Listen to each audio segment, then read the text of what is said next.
Hi hello welcome to post 360. నేను మీ మురళి రాపల్లి. కూటమి ప్రభుత్వం మీటింగ్ అంటేనే ఏదో ఒకటి జరగాలబ్బా, లేకపోతే మజ్జా ఏముంటది చెప్పండి. మొన్నటికి మొన్న మోడీ గారు వచ్చినప్పుడు పక్కనే పెద్దగా మంటలు రేగి తగలబడిపోయినాయి. ఆ రోజు నెక్స్ట్ వర్షం పడి మళ్ళీ పునాదుల్లో నీళ్లు చేరిపోయి ఒక్క గంట వర్షానికి మొత్తం తోడుకునే పరిస్థితి ఏర్పడింది. ఇలా కూటమి మీటింగ్ జరిగిన ప్రతిసారి ఏదో ఒకటి జరగాల్సిందే. మొన్నటికి మొన్న చంద్రబాబు నాయుడు గారి మీటింగ్ చుట్టం కోసం వెళ్ళినటువంటి ఒక వ్యక్తి గుండెపోటుతో మరణించాడు. ఇలా చెప్పుకుంటూ పోతే కుప్పలు తెప్పలుగా ఉంటాయి అన్నమాట. అయితే ఈ కూటమి ప్రభుత్వం వచ్చినప్పుడు దగ్గర నుంచి ప్రజల ప్రణాళిక రక్షణ లేకుండా పోతుందని అందరూ అంటున్నప్పటికీ సొంత పార్టీ వాళ్ళు కూడా కొంచెం ఆలోచించి మీటింగ్లకు వెళ్ళాలనేది బయట నడుస్తున్నటువంటి టాక్ అన్నమాట. అరే గతంలో మనం స్టేజ్ మీద చూసాం. అచ్చెన్నాయుడు గారు ఎలా డ్రెస్ తత్తుకుంటూ వచ్చి అలా కూర్చోకొని ఇలా గిరాట పడిపోయినటువంటి సందర్భం మనం చూసాం. అయ్యో అనే లోపే పక్కును ఆపుకోలేని నవ్వొచ్చి కిలకిలా నవ్వుకుంటా ఉంటాం ఆ సీన్ చూసిన ప్రతిసారి. దాన్ని రిపీట్ వేసి లూపులేసి సోషల్ మీడియాలో తిప్పుతూ ఉంటారు. గుర్తుందా అచ్చెన్నాయుడు గారు స్టేజ్ మీద నుంచి పడిపోయిన సీను? ఎంత దర్జాగా వచ్చి కూర్చోబోతుంటే అలా పడిపోతూ ఉంటారు.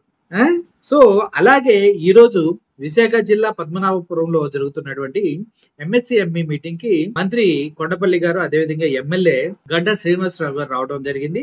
ఆ మీటింగ్ అయిపోయిన తర్వాత అందరూ అక్కడికి వచ్చి దిగుతూ ఉండగా ఉన్న పల్లంగా స్టేజ్ భూమిలోకి జబ్బని కూలిపోయింది అనమాట. అలా కూలిపోవడంతో అక్కడ వాళ్ళంతా భయభ్రాంతులకు గురైపోయి అటు ఇటు తరలిపోవడం జరిగిపోయింది. ఆ స్టేజ్ అయితే చాలా లోపలికి కుంగిపోవడం జరిగింది.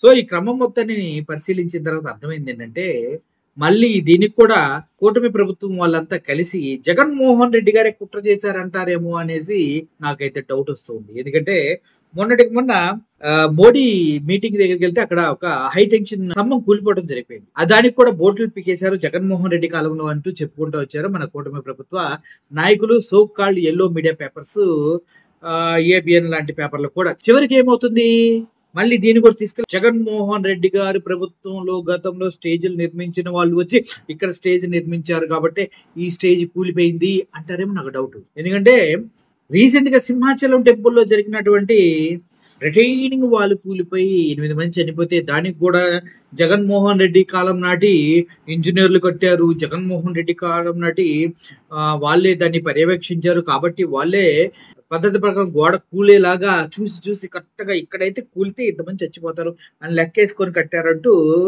చాలా మంది మాట్లాడటం జరిగింది. దాన్నే సోషల్ మీడియాలో సో కాల్డ్ ఎల్లో మీడియా పేపర్లు, సోషల్ మీడియా ఆర్టిస్టులు మొత్తం చెప్పడం జరిగింది. నిజంగా చెప్పాలంటే వీళ్ళు చెప్పే కథలు వింటే హరిదాసులు ఏం సరిపోతారు, రాజమౌళి ఏం సరిపోతాడు, ఎవరికి జేమ్స్ కెమెరాన్ కూడా ఏకబ్బా వీళ్ళ ముందు, ఏకంటే ఏక అంతే. వీళ్ళు చెప్పే స్టోరీలు నక్కకి నాగలోగానికి, ఆకాశానికి భూమికి అసలు ఇలా ముడేస్తారు అంతే ముడేసి ఇదే జరిగింది, కరెక్ట్గా ఇదే జరిగి ఉంటుంది చూడండి ఇక్కడ ఇదే అని చెప్తూ ఉంటారు. ఇప్పుడు ఈ స్టేజ్ కూలిపోవడం కూడా జగన్మోహన్ రెడ్డి కారణం అని మాత్రం చెప్పకండి సార్ దయచేసి. నేను తట్టుకోలేకపోతున్నాను ఈ ట్విస్టులు, ఈ లాంగ్ జర్నీలు తట్టుకోలేకపోతున్నాను. అర్థమవుతుంది కదా. మొత్తానికి త్రుట్లు తప్పిన ప్రమాదం తప్పించుకుపోయిన గంటా శ్రీనివాసరావు, అదేవిధంగా మంత్రి కొండపల్లి. ఇది విషయం. Thank you for watching this video. Murali signing out.